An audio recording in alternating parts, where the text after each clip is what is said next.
That's Brian's Kaiser Soze. No, I understand. He's like a master of viral internet media. He is the master. He's the #1 guy. He's also the master of hummingbirds. He knows hummingbirds inside and out. And I like hummingbirds. He's a professional video editor. He just makes brilliant little videos. No, I know, but I'd like to see a big extended Joe Rogan behind the scenes. Yeah, Joe Rogan, mayhem. Most of the interesting stuff we do something with, but a lot of it is, hey, let's go eat. Just like this, not, you know, a lot of it is, oh, who farted? You know what I mean? A lot of it is not that interesting. All right, Joe, we got 20 minutes left. I am going to try to just sit back, which is hard to do, and shut up. Come on. And I want Joe Rogan's view on the world, technology advancing at an accelerated rate. Humans can't, evolve psychologically to deal with it.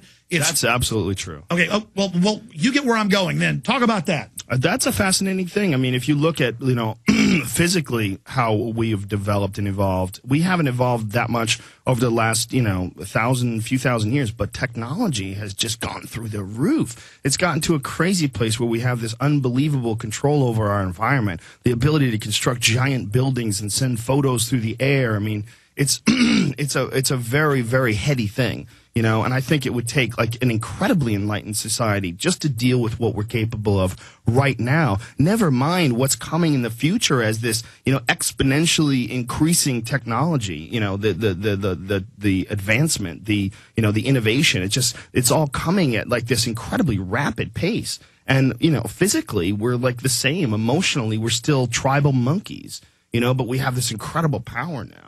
And that's why a lot of scientists believe we won't get to a type 1 society, meaning a society that survives and gets off planet, that we're probably going to destroy ourselves. Well, it's either that or telepathy. Those are the two possibilities. Either people, the idea of telepathy is ridiculous to people. The idea it's like ghosts or Bigfoot or anything nonsense, anything that we don't have hard proof of. You bring it up. But the studies show it's real. The studies do show, and it could certainly be real. If you can smell things.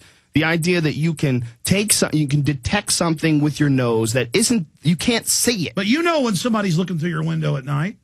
Sometimes. I can't tell you how many times I have known somebody's looking at me when I'm walking around on my family ranch. They say that is the #1 way that they can show that there is some sort of a connection between human beings telepathically is the ability to recognize when someone's staring at you. They've done scientific studies on that, and they've proven beyond a shadow. Look, 100% of the time when I'm in a restaurant, and I feel somebody staring at me, especially if it's with bad intent, there's some redneck doesn't like me or something, I'll feel it and I'll turn around and they'll be going and they'll go. Yeah, that's a weird thing, isn't it? It's a weird thing that we can detect that, and I think that is just, look, at one point in time we couldn't communicate. But if you believe in evolution, you have to believe that at one point in time we were monkeys that just grunted and made noises and swung from trees. And then something happened where we went from that to where we are now, where we figured out not just one, but dozens and dozens of systems of communication all over the world where we write little symbols that mean certain things and we can say noises with our mouth and we understand what we're trying to say because of that. I mean, that alone, that incredible ability to communicate, I mean, that's a gigantic... But birds know 2 days before an earthquake or before a tornado, and dolphins. I mean, I don't even think it's so much as a primitive thing, but something we always had and are developing because our 5 senses are in such a limited spectrum of what the mathematics show that there is dimensionally. Yeah, I always say that. We've talked about this on the show before. I call it the fart principle.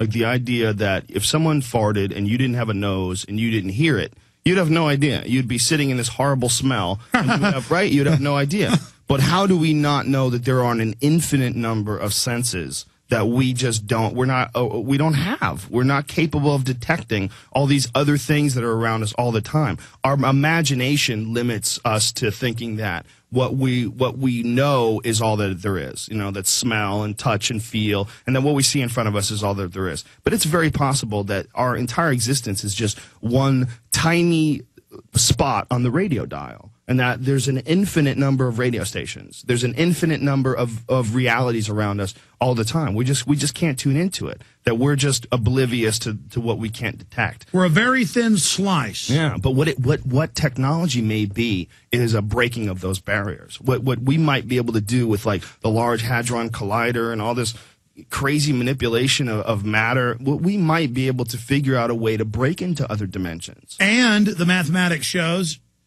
that stuff 100 years ago developed the A-bomb, equations on a chalkboard.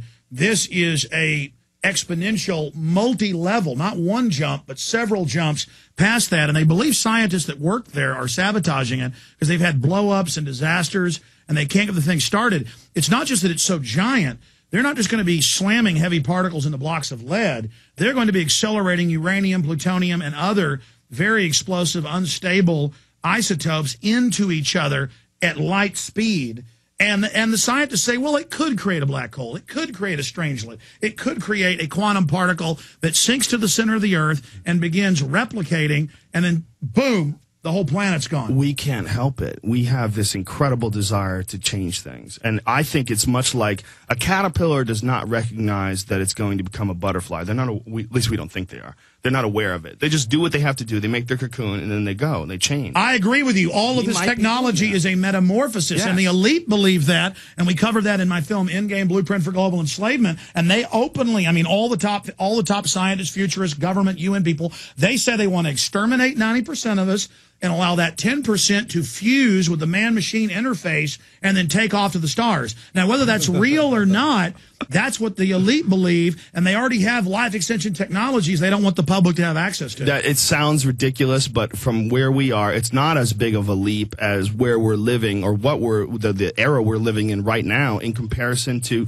people that we know existed, like the Indians or cavemen. Computers would be magic to them. Yeah, man. I mean, just the ability to download something off the internet on your iPhone. I mean, that is one of the craziest things that's ever existed. The Google search, the ability to take your phone, Google something, find out information on a topic instantaneously. They didn't even have that on Star Trek. I mean, that is such a gigantic, monumental leap of access to information. And when Magellan, 600 years ago, or 400 years ago, circumnavigated the entire world, they didn't even know what was out there. Right, yeah, they just took chances. He didn't make it back. Almost everyone died when the ship came back to Portugal.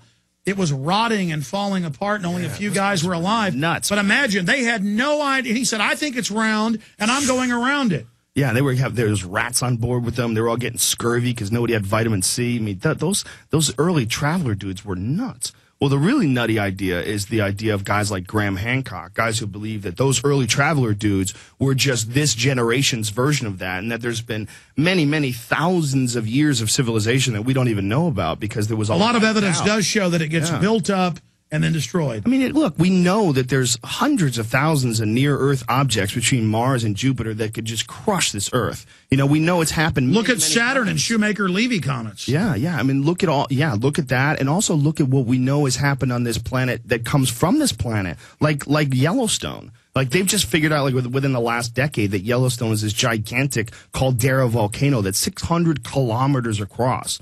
And every time it's like a continent killer. It blows every 600,000 to 800,000 years, and it kills everything on the continent. And it happened 600,000 years ago. And the scientist, I've had top volcanologists on. The government admits that's true. And the public has a built-in denial switch where I get emails saying, you're a liar. Yellowstone is not a caldera. Well, it's like a gigantic game of musical chairs. It's like we hope that we are not going to be here when the music stops. You know, that's what we hope, that while our life is here and while our family's life is here and our grandchildren, everything's going to be okay.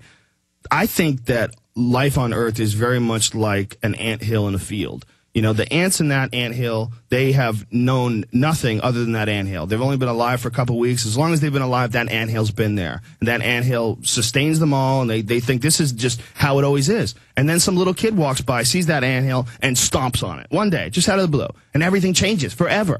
And the ants never saw it coming. They never knew it was going to happen. They would have, if they had consciousness, they never would have imagined it. Well, there's so many things that can happen to stomp our anthill. There's meteors, there's earthquakes, there's caldera volcanoes, the gigantic super volcano that is Yellowstone Park. I mean, did you know Germany has a super caldera? They're all over the planet. I'm sure. I mean, it makes sense. I mean, if you look at mountains, I mean, where did those mountains come from? They came from activity. You know, they raise up, and it just takes a long-ass time.